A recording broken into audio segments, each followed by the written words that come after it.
I never thought a single night could unravel everything I'd built with Matt. We had been together for 3 years, steady, comfortable, predictable. Or at least that's how I saw it.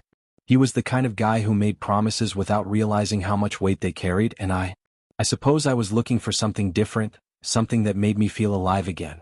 It started innocently enough. A coworker, Daniel, someone I barely knew outside of the office, sent a funny message late one evening. A joke, he said. I laughed. And somehow what began as laughter spiraled into a text conversation, then into phone calls, and before I realized it, I had agreed to meet him that night. The bar was dimly lit, a mixture of golden lamps and the smell of cheap whiskey. Daniel was waiting at a corner table, casually dressed but confident, the kind of presence that immediately made you forget the world outside. I felt nervous, guilty, alive. Every emotion I hadn't allowed myself to feel with Matt was magnified in that moment. We talked, laughed, flirted, and the hours slipped by without me thinking about the consequences. The night ended somewhere between desire and regret, but I told myself it was just one night. A mistake, yes, but nothing permanent. When I finally left Daniel's apartment, the streets were quiet, almost too quiet. The city felt like it was holding its breath, like it somehow knew I was about to step back into the life I had been neglecting. My phone buzzed incessantly, a combination of texts from Matt checking if I was home yet, mixed with missed calls. I hesitated, staring at the screen, feeling a pang of guilt that made my chest tighten. I typed a quick message, something vague, harmless, meant to smooth over the night's absence, and hit send. By the time I reached our apartment building, the unease had grown into a full-blown knot in my stomach.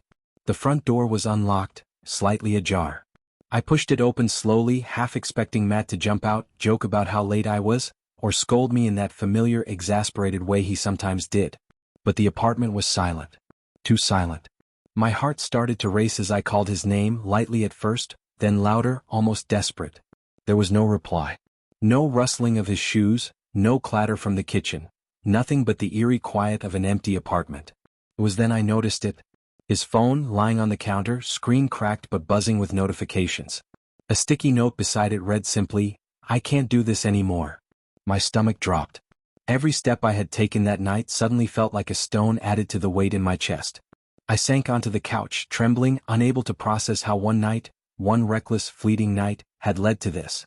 I stared at the sticky note for what felt like hours, though in reality it was probably only a few minutes. My mind raced, trying to justify, rationalize, anything to keep from facing the truth. Matt had gone. Just like that. Gone. I tried calling him again, but it went straight to voicemail. I left a trembling message, my voice cracking. "Please just tell me you're okay. I'll explain everything," but there was no response, and the silence that followed was deafening. Memories of our relationship played back in my head like an unrelenting slideshow. The movie nights, the laughter, the way he would brush my hair back when I was upset, the plans we had made for the future. How could I have thrown all of that away in a single night of selfishness? And yet, a small, stubborn part of me still clung to hope. Hope that he would understand, hope that he would forgive me, hope that this wasn't the end.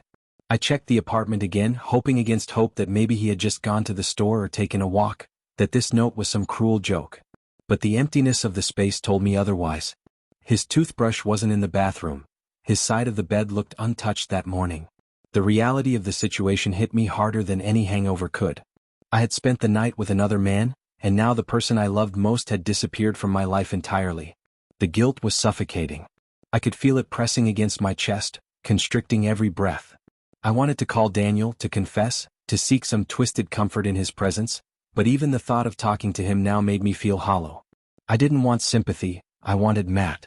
I wanted him to be there, to yell at me, to cry with me, to make everything right again, but he wasn't. And deep down, I knew that I had given him no reason to come back. By the afternoon, my apartment still felt cold, oppressive, like a cage built from my own mistakes. I wandered from room to room, picking up the remnants of our life together. Our favorite mugs stacked neatly in the cabinet, the framed photo from our last vacation, the playlist we had made for our first anniversary still quietly humming in the background. Each object was a painful reminder of what I had lost. I sank onto the floor in the middle of the living room, my head in my hands, the reality of my actions settling over me like a heavy, inescapable fog. Somewhere between grief and disbelief, anger started to rise. Not at Matt, not even at Daniel, but at myself. At my weakness, my impulsiveness, my inability to value what I already had until it was gone. I had taken for granted the one person who had always been there, the one person who trusted me completely. And now that trust was broken, shattered in a way that I wasn't sure could ever be repaired. Night fell, and the apartment felt colder than ever. I hadn't moved from the floor in hours, lost in my own spiral of guilt and regret. Every sound outside, footsteps in the hallway, a car door slamming, distant laughter, made my heart leap, hoping it was Matt coming back. But no one came. I realized with a sharp, painful clarity that I might have lost him forever. I thought about what I could do: call his friends, drive to his parents' house, leave messages everywhere, but the truth was no explanation would fix the damage. One night. One terrible, reckless night, and everything I had built together had been undone. I had broken the very foundation of our relationship, and there was no undoing it. A sudden knock on the door startled me. My heart raced, a mix of hope and fear. I ran to the door, only to find the building manager standing there with a letter in hand. "For you," he said quietly. I took it with trembling hands, my fingers shaking as I broke the seal. It was from Matt. The letter was brief but brutal in its honesty. "I loved you. I trusted you. I cannot stay where trust is gone. I need to leave to find myself, to heal. I hope someday you understand the weight of your choices." Tears blurred my vision as I read and reread the words. I sank to the couch, clutching the letter to my chest, feeling the finality of it. The man I had loved, the man who had been my anchor, was gone, not because he didn't care but because I had given him reason to walk away. The truth hit me harder than any confrontation could. This was the consequence of my own actions, the fallout of a single night of poor judgment. I spent the rest of the evening sitting in silence, replaying every choice, every careless moment, every laugh that had led to this. The apartment, once a place of comfort and love, now felt like a tomb for my mistakes.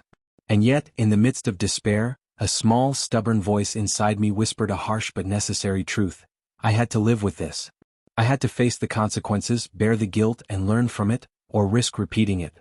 When the lights finally dimmed, and the city outside hummed quietly in the night, I felt a strange clarity. The path ahead would be lonely, painful, and uncertain, but it was mine. And perhaps, one day through reflection and remorse I could find a way to forgive myself. Or at least understand why it had all gone so wrong. Matt's absence wasn't just a punishment, it was a lesson I would carry forever.